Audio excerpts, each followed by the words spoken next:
I really don't like petting zoos. I feel that they give children a false sense of what animals really are like. Previously on Nerds Who Get Laid Sometimes. It's so nice, and it moves. Like, you can move it so he goes down. It's awesome. It's fun. Yeah, don't get caught trying to solicit sex from a gym rat.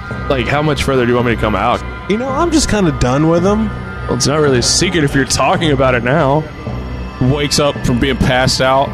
I'll go to fight a bush. No! Big boots.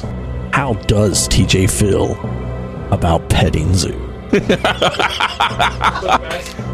What's pissing me off? You want to get nuts? Let's get nuts. Okay. That's a good point. It's So, like Charles, what's yours? TJ's pissed.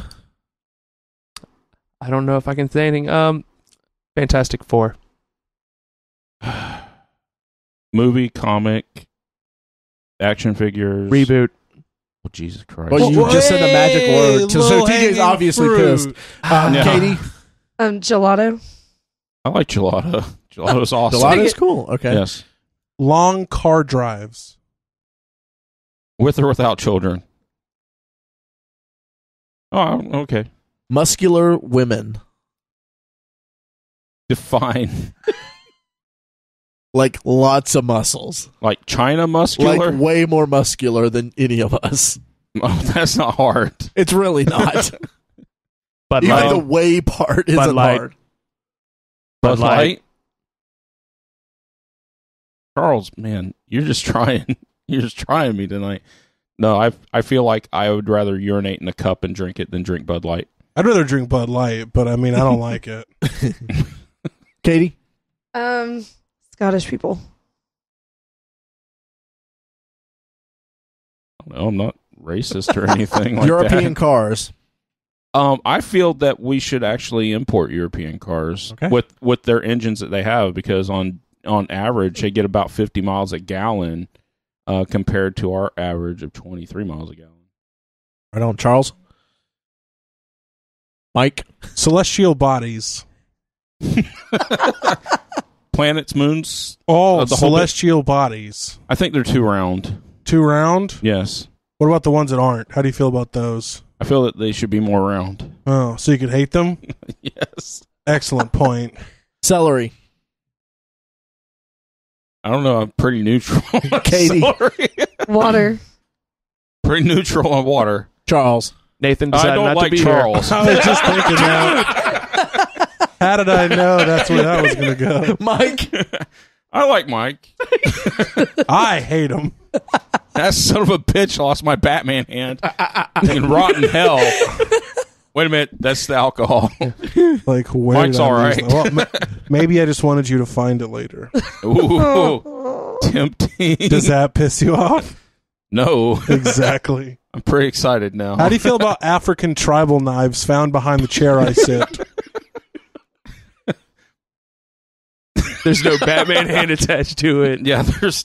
Maybe that's what he was going for. The knife, Did you find a hand with a that? tiny hand attached to it. Nice Luke tiny hand. Skywalker meme reference. Oh, you found my lightsaber. Was there a hand with that? I like the hand back too. Profusely sweating while being asked questions. Holy I shit. don't like that. Wildebeest. So you don't like this right now? No. Okay. Wildebeest. I don't know that it tastes good. Anthony Hopkins. Does he taste I am good? very pro Anthony Hopkins, especially stroked out Anthony Hopkins. Okay, Katie. So his jack-off videos? I'm sorry. His stroked out Anthony Hopkins? Gosh. Katie. God, cake. No, I don't like cake The band. either. Charles. People decide to go to a theme park and not be here. That's weak. Are we like I know. expressly talking Nathan, about one yeah, certain Mike, person? Like, I don't like Because- Josh Garner anyway. Yeah. Yeah, because screw that guy. But anyway, Mike. Camping. oh, I like to camp. Frozen grapes. No. Thawed grapes. Pissed. Katie. Yeah. Devo. Devo, awesome. Devo made me drop my African Charles. tribal knife. I want to hold the knife. I am pro 80s music. Charles wants to hold the knife. How do you feel about that? No. No. Okay. I handle knives Mike. all day. Let me hold the knife. Look, you can just I'll handle take your it own back. knife.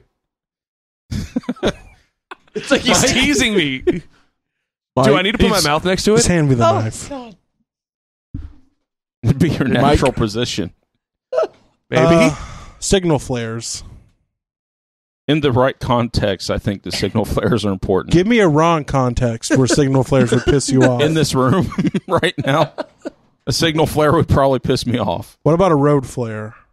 They're not as bright. That'd probably piss me off too. What about the flares with the little parachutes attached to them they used in Vietnam?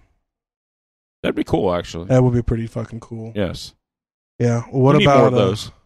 Yeah. What about Ray going on vacation so we can't podcast?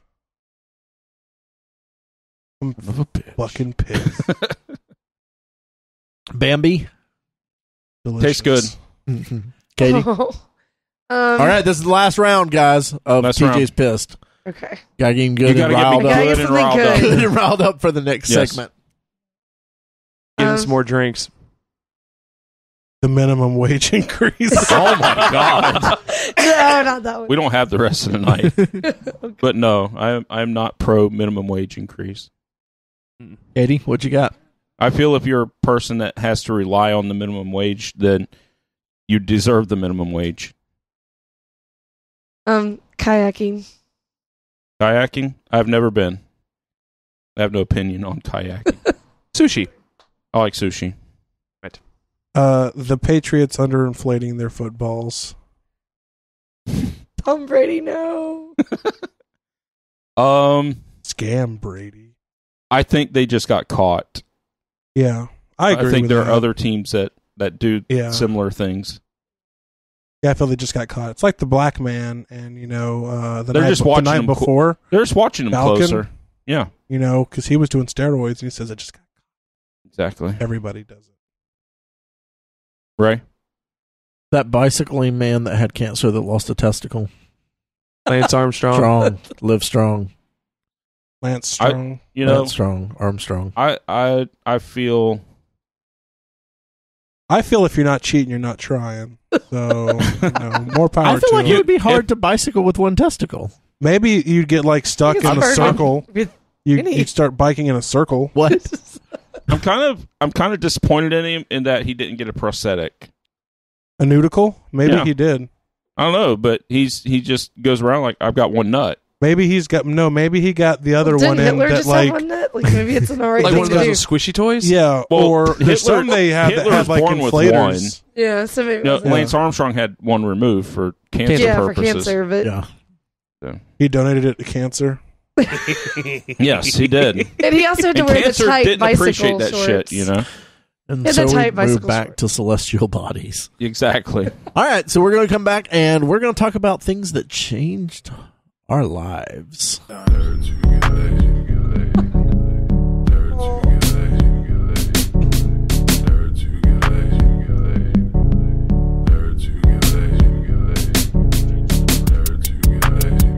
That's more acceptable.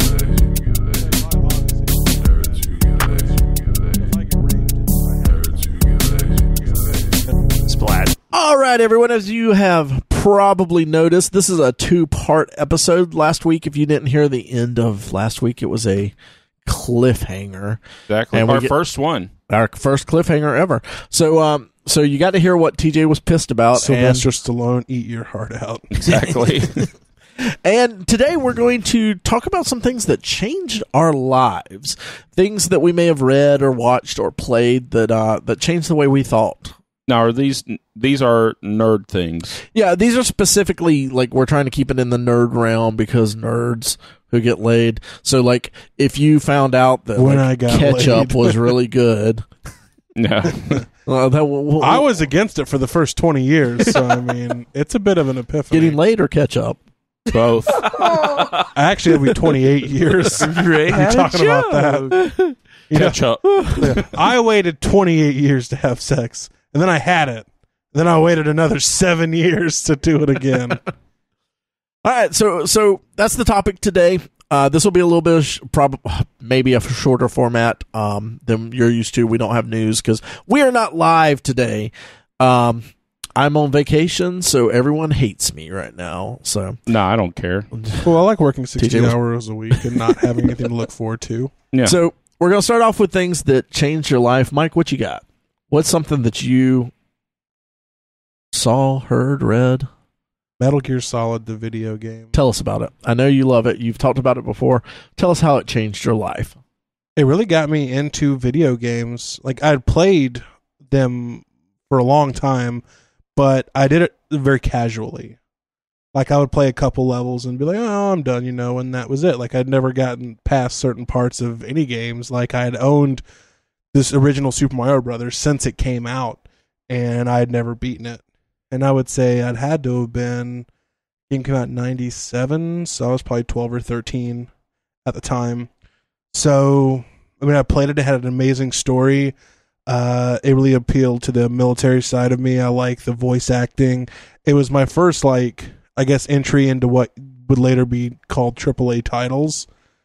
And I enjoyed AAA titles? AAA titles are basically just high budget video games that's near sole purpose is just to really make money. Okay. But they're akin it to summer blockbuster movie. It's like Okay, that. gotcha. Yeah, but the Creme game, de la creme. it was so good. Like, it was so good that the disappointing sequels that came after it weren't as bad because I liked the first one so much. But it really got me into playing video games and caring about things. Like, from that time, I went back, I played a bunch of stuff and beat things that I hadn't beat before, like Super Metroid, Zelda 2, all the Mario Brothers I had. Still haven't beaten the second one, the fake second one from America. Yeah. But that really kind of opened my eyes to video gaming in general, and I would say kind of, for lack of a better person, kind of really launched me into my nerd phase, because I was into music at the time. Then I went nerd, like video games and stuff, and here I sit. The end. On your nerd throne. Yeah. Katie, what was the thing that... I don't like. I've always been into reading since I can remember. Always read everything, and even when I was grounded from reading, I would read the back of cereal boxes and stuff. But I was at my grandparents' house. How horrible are your parents? They would ground you from reading. I got to see. They're like, you gotta see. You can't read. Yeah. That'll teach you. Well, I think it was recreational reading. I guess I could read the encyclopedia or something. But I was at my grandparents' house. So she did. I did actually read an entire 1950s encyclopedia. But when I was at my grandparents' house and I found a comic book of Supergirl. I still remember the cover, late 80s, and that got me into, you can read stuff with pictures. I really got into that. So sorry. I know. So that was your first That was my launch first into foray into books. comic books, yeah. Your childhood. Do you remember the story? Childhood sounds so horrible. It was one of the earlier ones, where she was first getting, I just remember her first coming to Earth and adjusting. But that's all I remember. And I can't find it anywhere to save my life. Well, if anyone out there has a Supergirl expert, I would really love it. I know what the cover looks like. It's her flying through city streets. Through city streets? I'm sure that narrows it down. Yeah, right? I know. All right, TJ? For me, when I was a kid, it was an episode of Star Trek. I like Star Trek and I like Star Wars and all that kind of stuff, but it was the episode called "Let That Be Your Last Battlefield." Had Frank Gorshin in it, and he was half black and half white, and he was. Oh yeah. Okay, this is a little more deep than some of the other ones, but it's a very heavy-handed episode anyway, as far as the social lesson that was there. But I learned it. It was, don't hate other people because of the color of their skin, or anything else like that. If you're going to hate somebody, hate them because they're an asshole to begin with. So that was probably one of the things that changed my outlook on life. Growing up in the South, I wasn't taught to hate other people or anything like that, but you're in school and you hear other people talk about things, and you just realize that And I don't know, that just helped me realize that there are that people are people, you know? Yeah. I remember watching that episode recently, and it's, correct me if I'm wrong, one of the sides, the left side of their face is black, and the other one, the right side of their face is black, and they vice versa with the white. Yeah. And the people on the Enterprise are like, we can't tell the difference between you two. Yeah. Yeah. And they're like, are you kidding? No, they're hideous. Yeah. And all this stuff. And it is pretty, it shines a light on that stuff. And it's like, oh, you're really picking up on pretty bullshit. Petty. Yeah. It's pretty petty crap to hold a grudge against somebody for. You don't even know the guy. Yeah, exactly. Star Trek always went into a lot of those big social issues. Especially the early ones. They really did. And so, it was just one of those things. And then reading X-Men comics and all, they're pretty preachy as well. But you kind of get that, treat everybody the way you would want to be treated type thing. So that's what I try to do in life. And it, funny enough, seems like, I may be completely wrong, but being in the nerd culture more so than I was before, the last 2 years we've been doing this podcast and everything, it seems like that's a pretty normal thought process in this culture. I feel like it is, and then very accepting and open to different things like that. Yeah, I'm very much I don't give a shit. Yeah. I don't care what you do. I don't care what you are. Just don't be an asshole. And, and we're fine. I'll be fine with you. I don't care. Yeah, don't like sports. I like. I'm just. I like sports. I like all kinds of things. I can talk to. As long as you don't play sports. Charles, give us something that changed your life. And coming on the podcast doesn't count. No. Okay. So we know that is your answer. Yeah. We read your diary. I want to go with. All right, I'll go with one of the video games I've played. I love wrestling. Blah blah blah blah. Everybody knows that. It was. Wait, what? Shut up. Whoa, hold on. God, here we go again. It was I think it was about 2001 is when I ended up getting the game. It was a Virtual Pro Wrestling 2 on the Nintendo 64. Me and my best friend through high school, we were big into wrestling, and I had graduated high school. He was still, I think, a senior at that time. I was starting to kind of get out of wrestling, and he recommended me finding this game and buying it, and I did, and it was the Japanese equivalent of the No Mercy and WrestleMania 2000. And it pretty much brought me into another part of wrestling that I'd never really seen, because I already grew up on WCW and WWF and all that, and now I got to see the stars of Peruso over in Japan, and it relit a passion, and I was like playing it. First, we had to translate it all over. Oh, wow. That was not fun. Yeah, I can imagine. And actually learning and playing all the different characters and learning through them all, starting to find videos of them. Like, we were actually looking online for people that had like VHSs of them, because we couldn't find DVDs, so we were going for VHS. And one of the things I always hold a memory to, because it was fun. Like, I had that game almost for like 5 or 6 years before I got rid of it, and I regret doing it. But it made me feel like a kid again, because I was seeing something that I enjoyed, I grew up with, and now I'm seeing something else of that same genre, and it was amazing. Because like growing up, I only knew of like 2 guys from Japan, Great Muta that everybody had seen, and Jushin Liger, who came around early 90s. After that, then I got into guys like Misawa, Kobashi, Vader. I followed Vader's career when he went to Japan, Hansen, and the list just goes on and on, from All Japan Pro Wrestling, New Japan Pro. Bop. No, that was I was pretty going to say, that's too. exactly where my brain was. Yeah, I know. Bop. Dick. Then they started playing hockey, and it was really cool. For Ducks? When they did the duck hockey? No, it's the other one. Fine. Slapshot. No, they were with Paul Newman. Slapshot. Very cool. So that kind of rekindled your fire. Yes. For Because I'd grown up seeing everything, like, you had seen through the Attitude Era, it was like I kept seeing the same thing over and over again. Yeah. Guys from WWF going WCW, WCW, WWF. I'd seen it all, and now I'm seeing something else. And the game was amazing. Were really good. Oh, I still have No Mercy. The Uke games back then, yeah, they were good. No, that wasn't Uke. That was Uke. Not on the 64. Yeah, it was. That was THQ. THQ was the publisher. Uke was the developer. Asmic Ace and AKI. They're no longer around. I still have them, dude. I don't know. I'm out of it. I don't know. It's arguably, No Mercy is still arguably the greatest wrestling game made. A lot of people think that, and I thought Virtual Pro 2 was right there, if not better. What was the game called? Virtual Pro 2 Wrestling? Virtual Pro Wrestling 2. For the N64? Yes. Okay.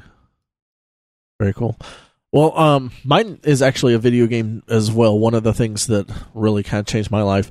When I was in middle school, I borrowed a video game from a friend of mine.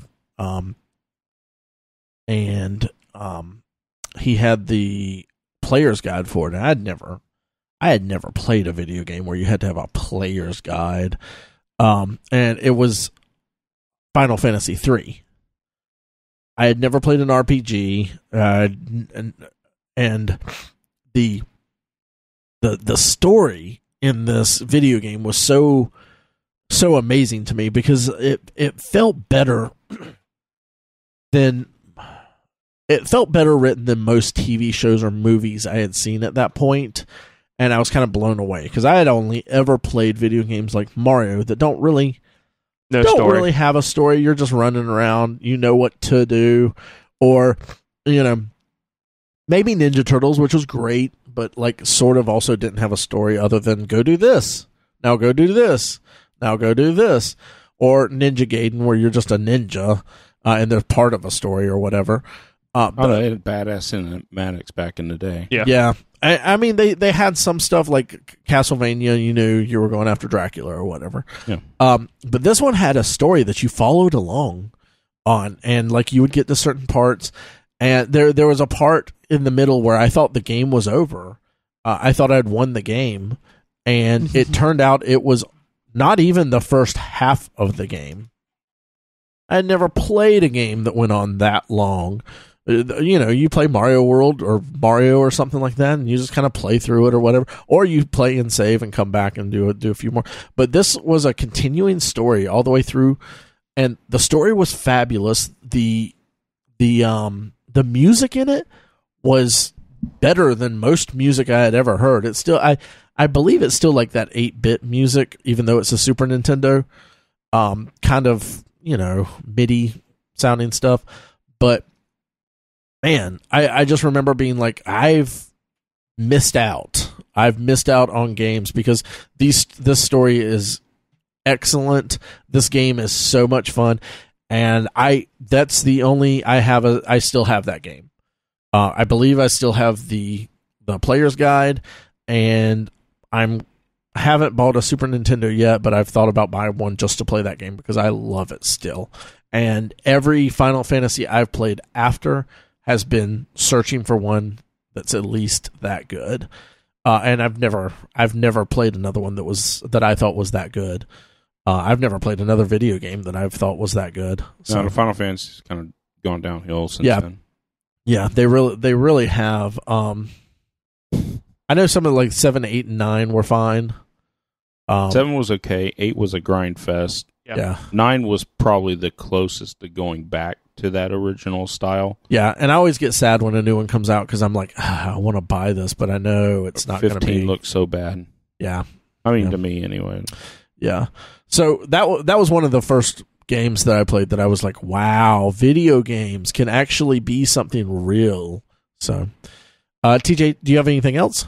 You have another thing you want to talk to us about that really changed your life? Yeah. Kind of changed how I think about things. And, yeah.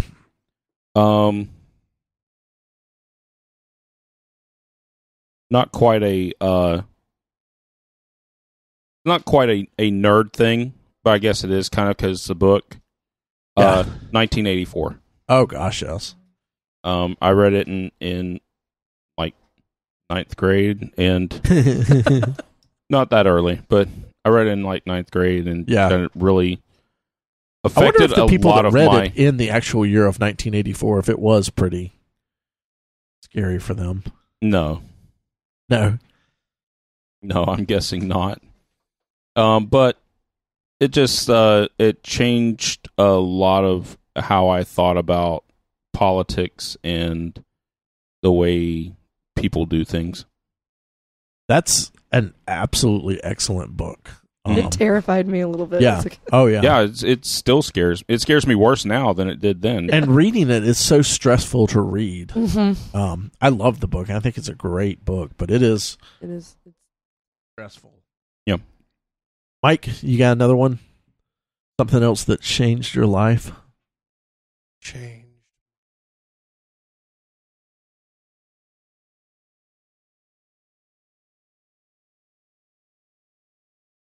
No. Katie, what else do you have that Give me a changed your moment. life?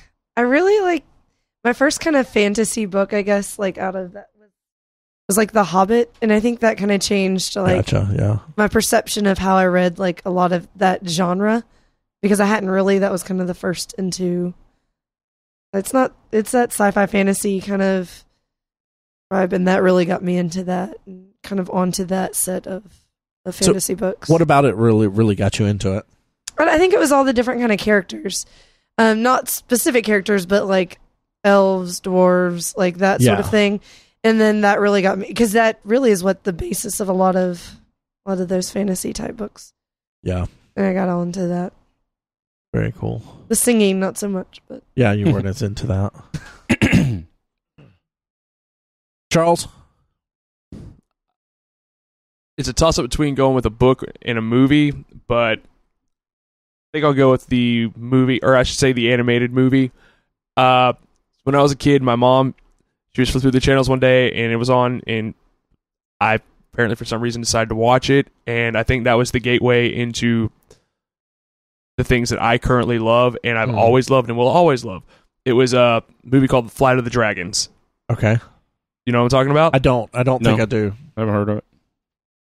Is it a Like an 80s animated movie. It's like kind of like The Last Unicorn. That's one of the things that in life that really just terrifies you. It's one of these things that's so important to you, and then you tell somebody about it, and no one's ever heard of it. No, I mean that how I can relate totally what you're talking about, but yes, because there's one, and I have a hard time. I can never remember what it's called. There's an anime from probably the 70s or 80s, and it has to do with these vehicles that are like a beetle and a grasshopper, and they can travel through time. But when they travel through time, they actually go to fairy tales like Jack and the Beanstalk and stuff like that. And no one else I know has ever seen it except for me and my brother, and it was excellent. I used to make Lego toys out of it. Anyway, continue about Flight of the Dragons. Pretty much, it's been years since I've seen it, but I believe it's a guy who works in a bookstore, and he falls asleep, and he wakes up, and he is in this medieval fantasy type world, and he's a dragon. He has no idea how it happened, and he ends up joining up with I think it's a wizard, a knight, and an archer. I mean, like typical medieval fantasy things, and they're on a quest to fight this one dragon, kill him, bring him down, because he's starting to overtake their world. And it's the craziest thing, and I can't remember how old I was, but when I saw it, but it just put a lasting impression on me. And that's why I will like Willow, even like Dragonheart and the shitty sequels they've put out for that. Just any kind of sci-fi, or not sci-fi, but fantasy-based movies, I put it back to that. Because my mom, she saw it, and she's like, oh, it's a cartoon. He'll watch it. That. And that my mom just, that one instance, like, okay, it caught and it hooked. That's pretty cool. But I can't find that anywhere. It's on Amazon. I just looked it up. How much? $14. DVD? Yeah. I ain't got that on Blu-ray. Mike, can we come back to you? You ready? I've seen it on VHS on Amazon before. It's not a particular book, but it's a series of, it's an author basically. Roald Dahl. Oh, I love him. Yeah. I think he really got me to reading, like Danny and the Champion of the World. James and the Giant Peach, The Witches, which I like the movie that was based off as well, Matilda, all that stuff I really liked and I really enjoyed. And I would say it's one of the biggest reasons I read today, because I enjoyed them so much. You know, he did a really good job of kind of, and that's why I read, and that's why I kind of prefer fiction. It's like taking you to a different world, a different place that you can imagine, you can inhabit. And I felt he was really good at that and bringing my mind into these new weird worlds. And that's a lot of what I read now is, you know, like sci-fi or you know, just hard fiction, I guess you could call it. And I think it all kind of started with that. Very cool. I need to reread them. I've got one more. Go for it. Yeah, that changed my life. Blazes, bud. Set it up. I was 8 years old. My favorite thing in the world when I was 8 is Transformers. Still one of my favorite things. Yeah, that hasn't not much has changed since 8. Yeah, not much has changed since 8. But Transformers the movie comes out. I didn't see it in the theater. Yeah. I heard little bits about it, and then I finally got to see it, and seeing Optimus Prime get killed. Oh gosh, yeah. Devastating. It's a childhood hero, and all of a sudden, first 15 minutes of the movie's dead. And for 8-year-old me, it's like, wow. And it just was one of the first pieces of fiction that I was involved in where a main character died in it. Yeah. And because it's a little sheltered. But and then watching like season 3 of Transformers and watching Rodimus kind of trying to live up to that ideal, and I felt a lot like that as a kid, trying to live up to this ideal that is set before me. Yeah. And you know, you've got, this is the guy you're supposed to be set against and everything. It's really stuck with me through the years. Yeah. Man, I remember watching that when it first came out. That was such a gosh. Yeah. Being able to see that on the big screen and then renting it from, oh gosh. And just Optimus Prime, who had been most of my childhood. Yeah. Just dying there. To an amazing soundtrack. Yeah. Yes. Yeah. It is total 80s.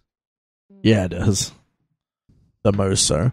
Well, I had another one. There were 2 books that I would probably credit with. You know, you go to school and people like Katie, teachers like Katie, make you read stuff. So sorry. And you don't really want to. Bitch. Yeah. I actually took 2 books from the school. Did you? Yeah, I still have them to this day. But these were It's 2. Swanee. It's okay. It's Swanee. It's okay. They only had like 4 books to spare. Yeah, they don't use read them anyway. Sorry, Ray. But these were 2 books that one of them was on the summer reading, the required reading during the summer. We don't do those anymore, but yeah. I actually picked it because it was the book with the least amount of pages in it, per usual. That's of course. Yeah. But it was Ayn Rand's Anthem. Anthem. Yeah, that's a good one. And I thought I was reading Some it. heavy reading. Yeah. I thought I was reading it just because I wanted to read the shortest book possible. And that's absolutely why I picked it, because it's under 100 pages. Yeah.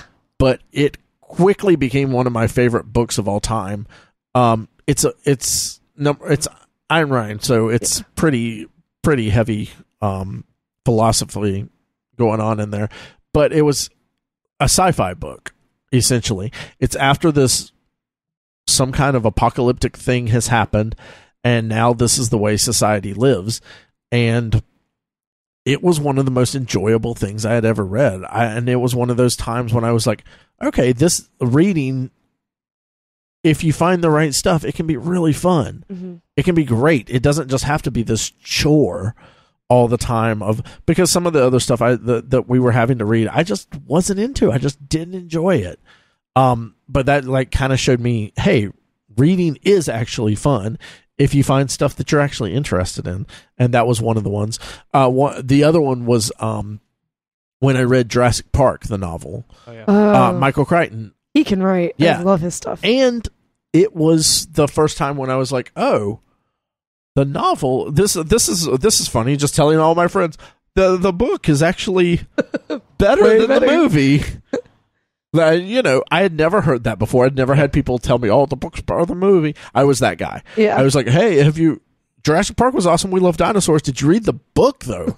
It was actually better than the movie." That was a new concept to me.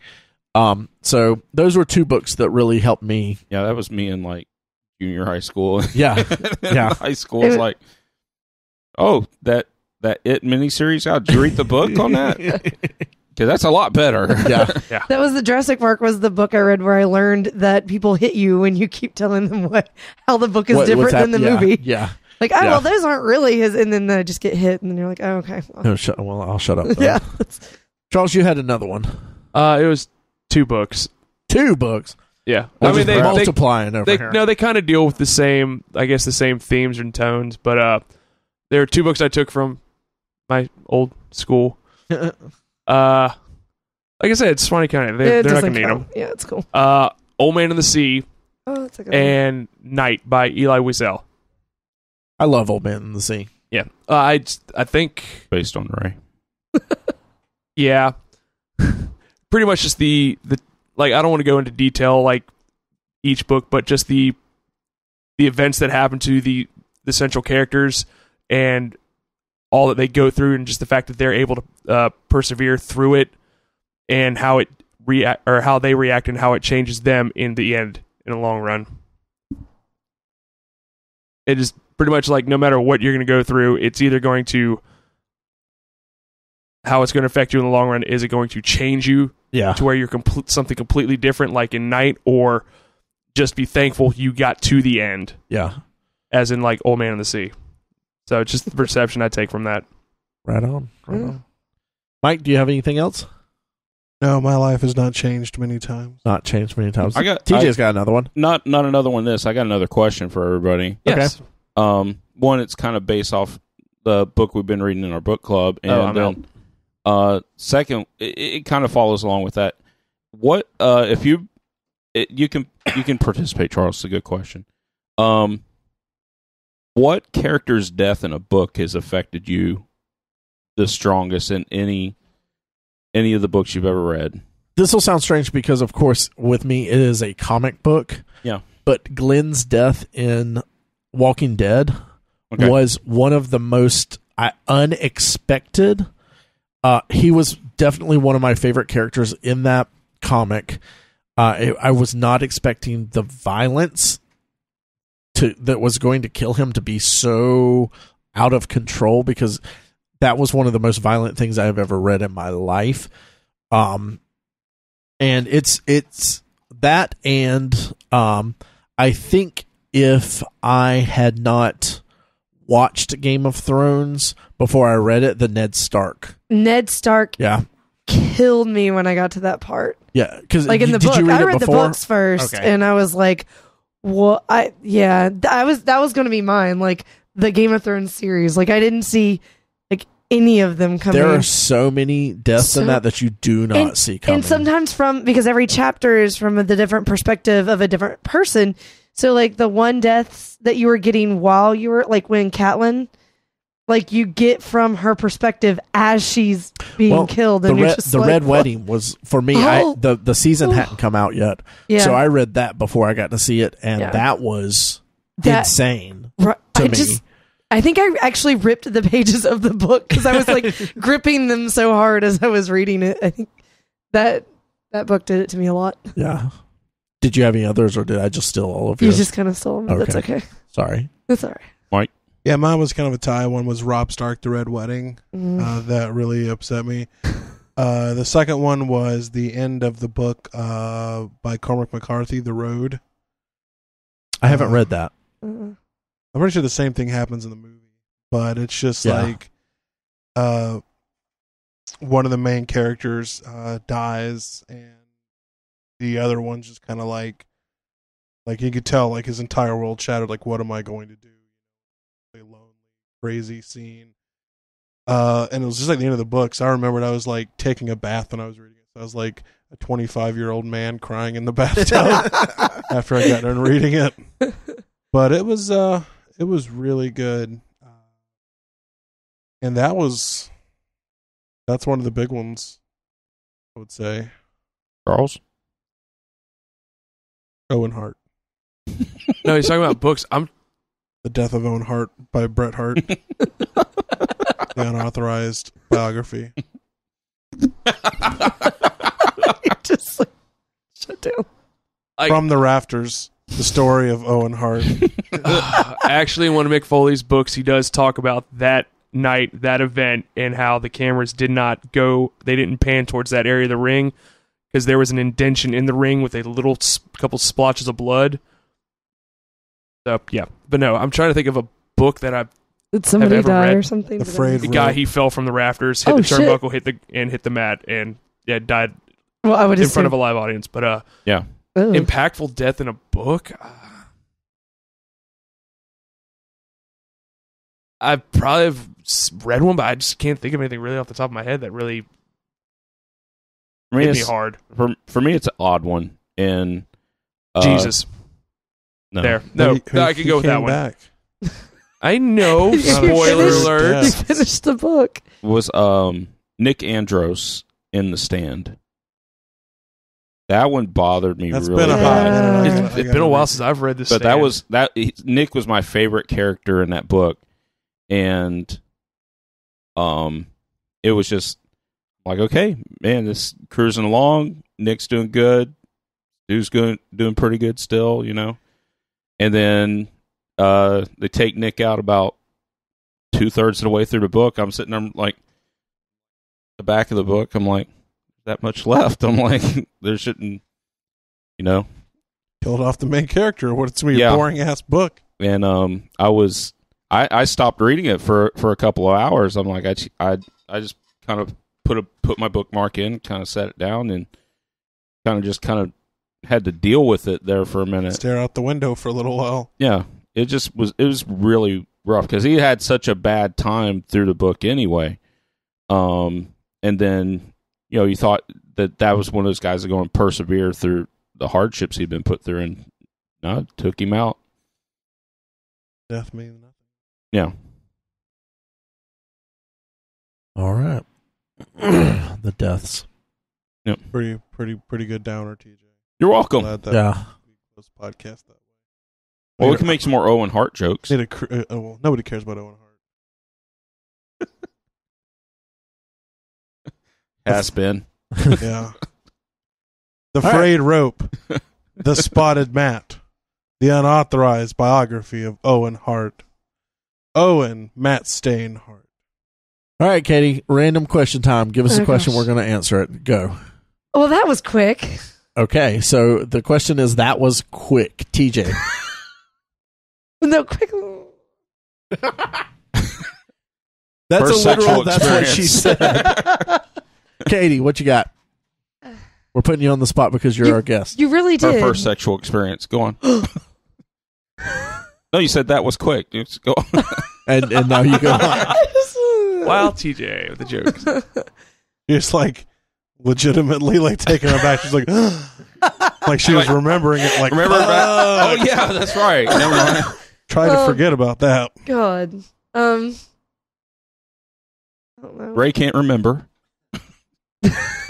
I'll show you the ropes, honey. Oh. That's so terrible. Ray, I think Ray invented sex.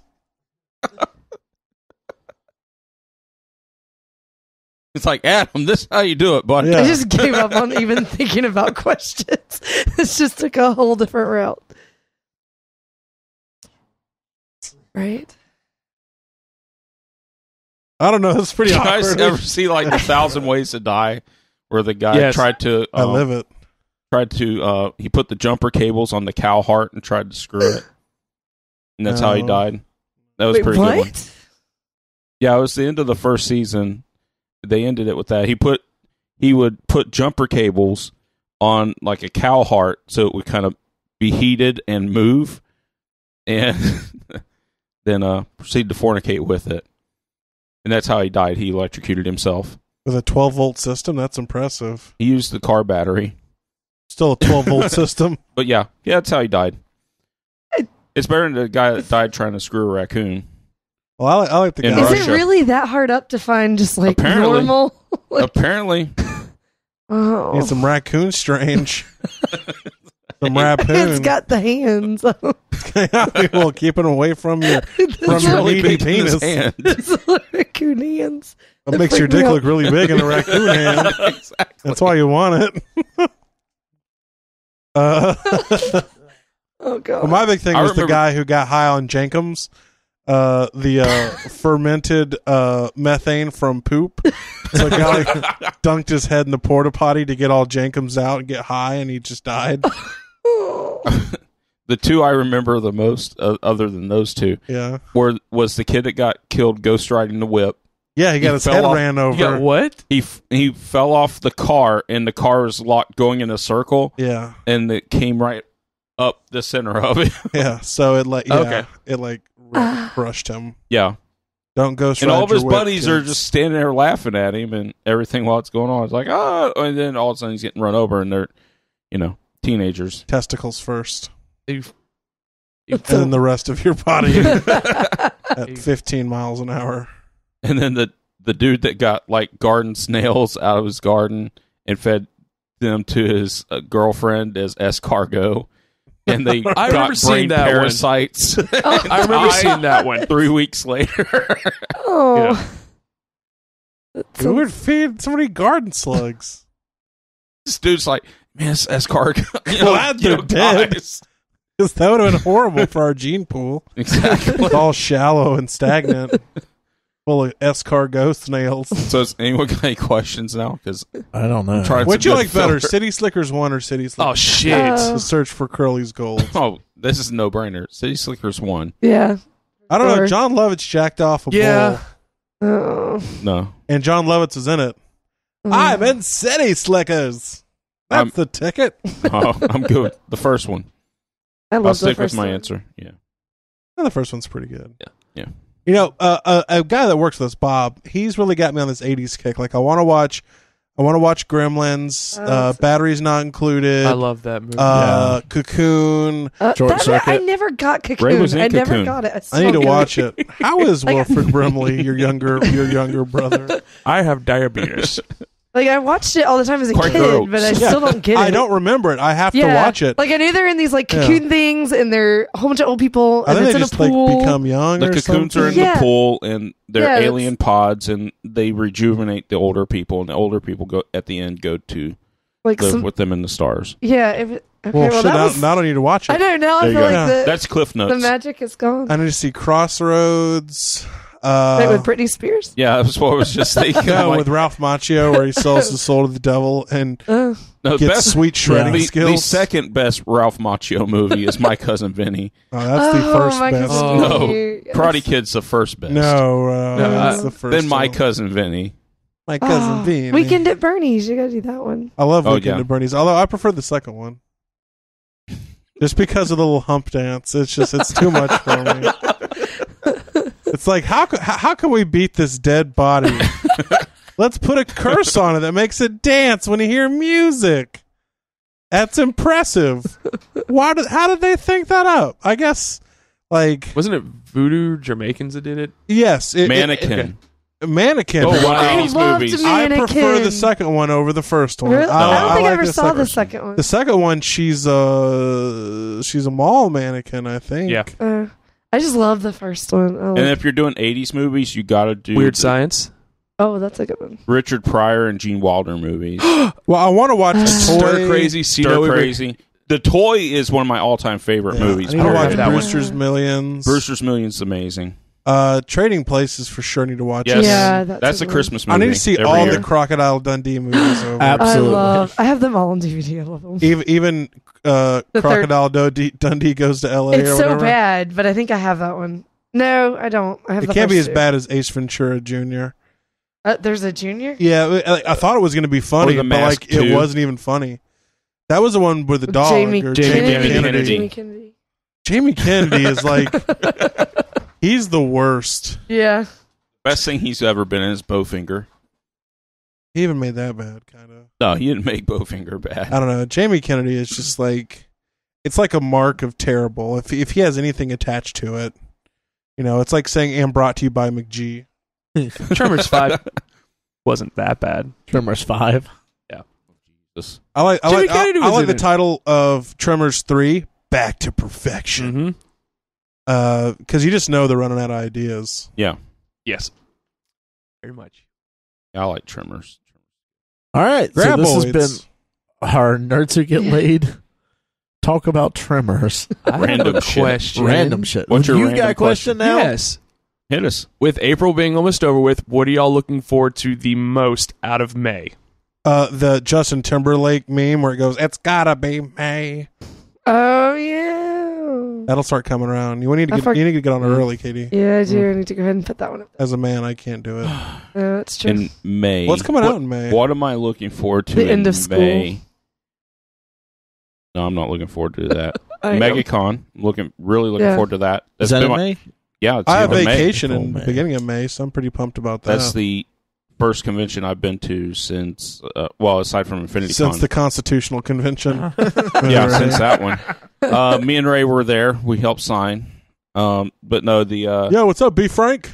Since BotCon 2004, it's the first convention I've been to. Ray's little brother, John, was there, so I mean, yeah, he had to support him. Let's see. Obviously, Civil War. Yeah. That's a no-brainer.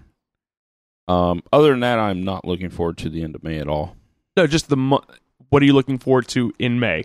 Not the end, but just there's quite a bit of stuff going on in May. Just Civil War and MegaCon. Two big X-Men comes out. I hope I look Civil forward to War it. and MegaCon. Not spending as much money on toys. Is all the big stuff that way too many dildos. Waiting for all to come the out. big stuff. You say one with the if you would return kickstand? the ones that you borrow, Jesus, I wouldn't have to replace them. My dishwasher's broken. Well, just clean them with your saliva like you normally do. I don't know. I changed my diet and it doesn't taste the same. That's silicone. Unless you put cornstarch on it, it doesn't feel real. And Gotcha. fake penis is kind of creepy. Gotcha. Real ones are much better. Anyone else looking forward to anything? Nope. I just hope that I can keep my sanity and that I don't spiral. Wait, do we have WizKids open? Is that in May? I think that is. WizKids open, and that means that X-Men comes out as well. About your shit, Yeah, X-Men's next month. X-Men set. Yeah, X-Men HeroClix HeroClix set. Kids are Which is amazing. Yeah, I'm pretty excited about it. Brood. Yeah. I think I'm more excited about that than Marauders. Really? Yeah. I know you were excited about Marauders. worst thing. Yeah. All right, guys. This has been Nerds Who Get Laid. You can find us on Facebook. We're on the Twitter. Ray, castrated Mike. Ray just pointed an African tribal dagger at my genitals. Genitalia. In a threatening way. Well, Very I mean, threatening. there's never been a time where I'm like, oh yeah, waggle that African tribal dagger at my genitals. It's always threatening. There's Also, a come hither way to do it as well. Oh. Just watch him. Just watch. Ray will show you. Yeah. Ray will pull out his knife and then his natural knife. Yeah. Exactly. All right, guys. We appreciate you for listening to 9-inch us. prison So is that your pig sticker? Is that the big one? Show me your pig. Okay, that is the pig His sticker. fork sword. Well, thank you guys for listening. It's been another disappointing episode. Horribly disappointing. Well, last I week don't was even want to good. be here. I'm sorry I was here. Stop I'm living not in the coming. past. Quitting now. I'm not coming up here next week for this. I'm not coming.